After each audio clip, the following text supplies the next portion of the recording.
মানবিকের শিক্ষার্থীদের একটা কমন প্রশ্ন হলো, ভাইয়া আমরা কোন কোন বিষয়ে কতটুকু সময় দেব, আমরা Bangla, English, ICT group subject কোনগুলোতে কতটুকু সময় বরাদ্দ করব এবং কিভাবে সময়টাকে ইউটিলাইজ করব। তোমাদের এই প্রশ্নের উত্তর দেব আজকের এই ভিডিওতে। দেখো ভাই, মানবিকের শিক্ষার্থীদের কমন তিনটা বিষয় হচ্ছে বাংলা, ইংলিশ এবং আইসিটি। আর কমনের পাশাপাশি এই তিনটা হচ্ছে সবচেয়ে টাফ, কঠিন। সুতরাং কঠিন মানে কি, যেগুলো কঠিন মনে হবে সেগুলোতে কখনো ভয় পাবা না, এইগুলোতে সবচেয়ে বেশি সময় দেবা। আর এইগুলোতে সময় দেওয়া প্লাস নোট করা এটা অনেকটা ফরজ বলতে পারো, কারণ যদি নোট না করো তাহলে কখনোই ভালো করতে পারবা না।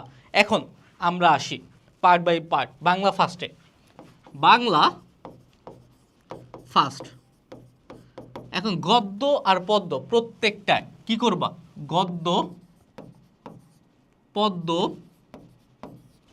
নাটক, উপন্যাস সিম্পলি হচ্ছে প্রত্যেকটা ক্ষেত্রে প্রযোজ্য হচ্ছে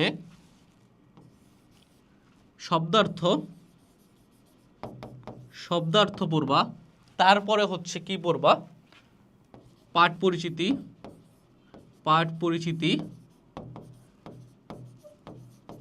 লেখক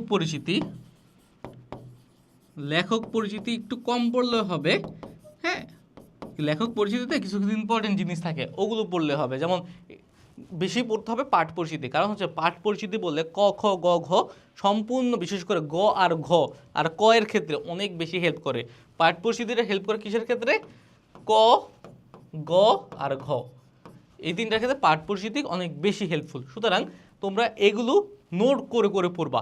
নোট বলতে একদম সুন্দর করে লিখবা, আর বইয়ে প্রচুর দাগাবা, বইয়ের দাগানোর কোনো বিকল্প নাই, বইটা দাগায় পুরো কালারফুল করে ফেলবা।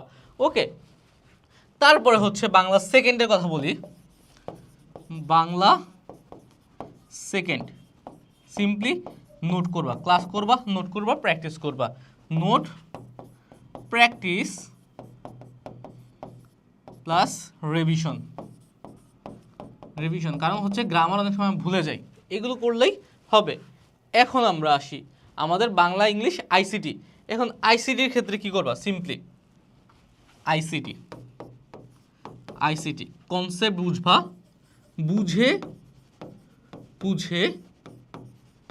নোট করবা, বুঝে নোট। কারণ হচ্ছে তুমি আইসিটি যদি বুঝে না পড়ো কখনোই ভালো ফলাফল করতে পারবা না, এই জিনিসটা অবশ্যই তোমার মাথায় রাখতে হবে।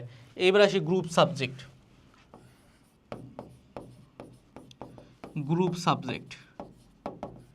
এখন গ্রুপ সাবজেক্টে তোমরা কোনটায় কতটুকু সময় দিবা এটাই জানো না। আমি বলি কিছু কিছু গ্রুপ সাবজেক্ট আছে যেগুলো নোট করা লাগে, সময় বেশি দেওয়া লাগে। এখন নোট আর সময় বেশি যেগুলো দেওয়া লাগে, আমি আগে এটা বলি যে টাইম লিখি, টাইম বেশি লাগে কোনগুলোয়। ফার্স্ট অফ অল হচ্ছে ইকোনমিক্স। যাদের এই সাবজেক্টগুলো আছে তোমরা এই সব বিষয়ে বেশি ফোকাস করবা। ইকোনমিক্সের পরে জিওগ্রাফি,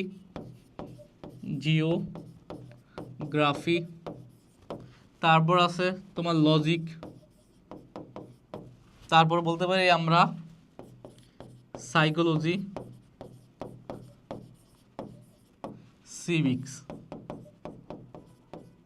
এগুলো কি আমার দৃষ্টিতে এগুলো হচ্ছে কঠিন সাবজেক্ট, বা এগুলোতে একটু সময় বেশি লাগে। এখন হিস্ট্রি আছে, ইসলামিক হিস্ট্রি আছে, হ্যাঁ, সমাজ বিজ্ঞান আছে, সমাজকর্ম আছে, এগুলোতে অল্প সময় দিলেই হয়। কিন্তু তুমি ইকোনমিক্সটা, হ্যাঁ, আমি যেমন ফাইন্ড আউট করে নোট করে দিই, এটা নোট করবো অবশ্যই, জিওগ্রাফি নোট করবো অবশ্যই, তারপর লজিক নোট করবো অবশ্যই, সিভিক্সও নোট করা যেতে পারে, সাইকোলজিও নোট করা যেতে পারে। এগুলো কি নোট করে পড়ার বিষয়, এগুলো তুমি হুট করে পড়লেই হবে না। এখন নর্মাল যে সাবজেক্টগুলো আছে যেমন হিস্ট্রি, ইসলামিক হিস্ট্রি বা অন্যান্য যে বিষয়গুলো, এগুলো তোমরা জাস্ট কি পয়েন্টগুলো, হ্যাঁ, অন্যান্য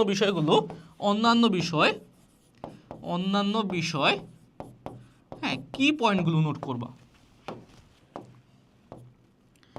কি পয়েন্ট নোট করে রাখবা, পয়েন্টগুলো নোট করে রাখবা, তাইলেই হবে, আর কোনো প্যারা লাগবে না। তোমার যদি নোট থাকে তোমার জন্য লেখাপড়া করাটা অনেক বেশি সহজ হয়ে যাবে। এই জিনিসটা অবশ্যই তোমরা মাথায় রাখতে পারো। এখন তার পাশাপাশি অন্যান্য সাবজেক্টের ক্ষেত্রে কী করবা, আরেকটা জিনিস যেটা তোমার করা লাগবে সেটা হচ্ছে তোমার গ্রুপ সাবজেক্টের পাশাপাশি রাইটিং। এখন রাইটিংটা হচ্ছে সুপার ইম্পর্টেন্ট।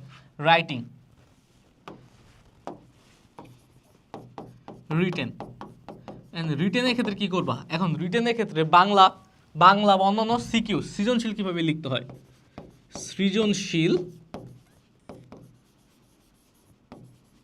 লেখার নিয়ম। কারণ হচ্ছে তোমরা ক নাম্বার, খ নাম্বার, গ নাম্বার, ঘ নাম্বার কতটুকু লেখা লাগে এটা সিম্পলি জানো না। তোমরা যারা আমাদের কোর্সে আসো কোর্সে গিয়ে ভিডিও দেখে নিবা তাইলেই হবে। তারপরে ফ্রি হ্যান্ড রাইটিং ইংরেজির জন্য হ্যান্ড রাইটিং। কেন এটাকে আমরা বেশি ফোকাস করতেছি দেখো, এই বছর এইচএসসি 26 ব্যাচে ইংরেজিতে কি আসছে, হ্যাঁ, মোরাল ডিগ্রেডেশন। এখন মৌলিক অবক্ষয়, মোরাল ডিগ্রেডেশন, এটা নিয়ে তোমরা লিখবা কি, তোমরা তো এটা বাংলায় কি জানো না, ডিগ্রেডেশন এগুলো তো বাংলায় জানো না, সুতরাং তোমার লিখতে যাবা কি। সুতরাং তোমার ভোকাবুলারি, তোমার ফ্রি হ্যান্ড রাইটিং প্রত্যেকটা জিনিসই কি ইনহ্যান্স করা লাগবে। ওকে, তারপরে এমসিকিউ আর রিটেনের নিয়ম এগুলো একটু ফোকাস করবা। এগুলো ফোকাস করলে কি হবে, লেখাপড়াটা তোমার কাছে ইজি হয়ে যাবে, প্রত্যেকটা জিনিস সিস্টেমেটিক হয়ে যাবে। এই রিটেনগুলো কোথায় লাগবে আরও, তুমি যখন এই কলেজের পরে অ্যাডমিশন পার্টে যাবা তখনও এগুলো তোমার কাজে আসবে। ওকে, তাহলে এগুলো একটু ফলো করো। এই যে আমি যা বললাম, তোমার হচ্ছে আইসিডি বুঝে নোট করে পড়ো, না বুঝে পড়তে যেও না। সব বিষয় পড়ার বুঝার বিষয়, কিন্তু বুঝে না পড়লে কখনো তোমার মাথায় থাকবে না। মুখস্থ করে শুধুমাত্র আর্টস হয় না, আর্টস বুঝে মুখস্থ করা লাগে। তারপরে গ্রুপ সাবজেক্টে এগুলোতে একটু টাইম বেশি দিবা, এগুলোতে নোট করবা। তারপরে এগুলোতে কি পয়েন্টগুলো, অন্যান্য যে বিষয়গুলো আছে সেগুলোতে কি পয়েন্ট নোট করলে হবে।